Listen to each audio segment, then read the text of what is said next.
आप सभी लोगों को एक बार फिर से हरिशरण। आज मैं जमा हुआ हूँ, आज मैं आया हूँ 2021 में जो सीबीएसई ने जो प्लस टू का एग्जाम रद्द किया, जो मेरे ख्याल से नहीं होना चाहिए। अगर सीबीएसई चाहती तो सभी बच्चों का ऑनलाइन केवल और केवल ऑब्जेक्टिव एग्जाम 100 मार्क्स के कंडक्ट करके सेम टाइम में रिजल्ट दिया जा सकता था। कोई इशू नहीं, आप कैंसिल करने के बजाय आप ऑनलाइन एग्जाम ही कर देते, सारे बच्चे होम से एग्जाम दे लेते। खैर, ये तो उनकी अपनी मर्जी।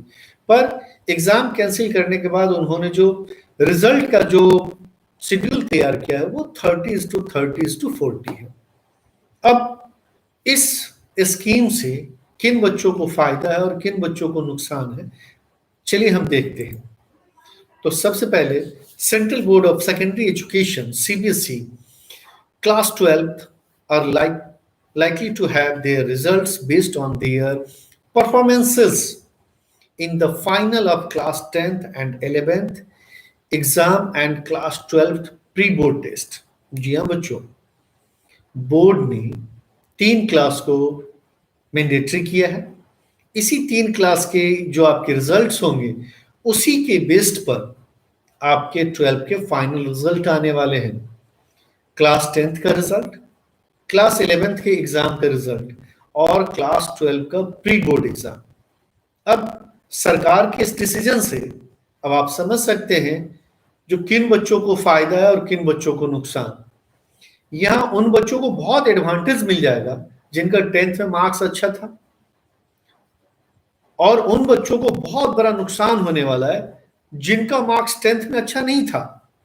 जैसे उनको अच्छा मार्क्स नहीं आया तो उनको लगा जो नहीं, मुझे मेहनत करना चाहिए, लेबर करना चाहिए, और वो दिन रात लेबर कर रहे थे ताकि उनके 12 का रिजल्ट सुधरे। पर सरकार के इस रवैये से उन बच्चों को बहुत ही ज्यादा नुकसान होने वाला है जिन बच्चों ने 10th में अच्छा परफॉर्म नहीं किया था। इसके लिए सरकार ने एक कमेटी गठित की है। CBSE appointed 13 members committee to recommended the criteria to evaluate class 12th students seem to be in favor of a 30:30:40 formula. यही वो फार्मूला है जिस फार्मूले का मैं आपसे चर्चा कर रहा था, जो सरकार चाहती है किस बेसिस पे आपका एग्जाम ले। यही वो 30:30:40 है। यही 30:30:40 के अकॉर्डिंग आपके क्लास 10th का मार्क्स जो भी आ रहा होगा उसका 30% काउंट किया जाएगा। क्लास 11th का जो एग्जाम हुआ था, जो आपको पता है नॉर्मली बहुत सारे स्कूलों में केवल खाना पूर्ति होती है, बहुत सारे बच्चे एकदम लाइटली लेते हैं, बहुत हल्के में, उन बच्चों को भी बहुत ज्यादा खामियाजा भुगतना होगा, और इसका भी वो 30%। और जो 12 का प्री बोर्ड टेस्ट आपने स्कूल में दिया, इसका 40%। अब जरा सोच के देखिए, ये दोनों एग्जाम, खासकर 11th का और 12 का जो एग्जाम होता, नॉर्मली बच्चे बहुत ही लाइटली लेते हैं। अब इस दो एग्जाम में बहुत सारे बच्चों को मार्क्स कम होंगे, तो सरकार ने नियम बनाया है जो 30:30:40। मैं एक कैलकुलेशन के जरिए आपको समझाता हूं, जरा ध्यान दीजिएगा। किसी बच्चे को क्लास 10th में 80% मार्क्स है, फिर क्लास 11th के एग्जाम में उसे 90% मार्क्स है, फिर क्लास 12 के प्री बोर्ड एग्जाम में उसे 70% मार्क्स है, चूंकि उसने प्रिपरेशन को तो ध्यान में रख के बोर्ड के एग्जाम को एकदम हल्के में लिया, जिसकी वजह से उसे 70% मार्क्स है प्री बोर्ड एग्जाम में। 10th में 80% है, 11th में 90% है। अब उसका टारगेट था जो अगर सरकार एग्जाम लेगी तो मुझे 12 के फाइनल में भी 90+ आएगा। ऐसे तमाम बच्चों को बहुत नुकसान होने वाला है। अब ध्यान से देखिए, इसका 30%, इसका 30% और इसका 40% क्या कट ऑफ लेके आएगा। 10th का 30%, 11th का भी 30% और 12 का 40%। अगर हम निकालते हैं तो ये जो 80% है, इस 80% का हमको 30% निकालना है। That means 80 into 30 by 100, that means 24 marks. अब इसी तरह से 90 into 30 का 30%, ये 27 मार्क्स आ रहे हैं। और इसी तरह से जो ये हमारा 40% है, इस 40% का भी जो 70 नंबर आया था, इसका 40% हमको निकालना है, और इस तरह से ये 28 मार्क्स आएंगे। अब इस बच्चे को टोटल मार्क्स कितने ऑब्टेंट होंगे ये देखिए। Now total marks obtained by these boys,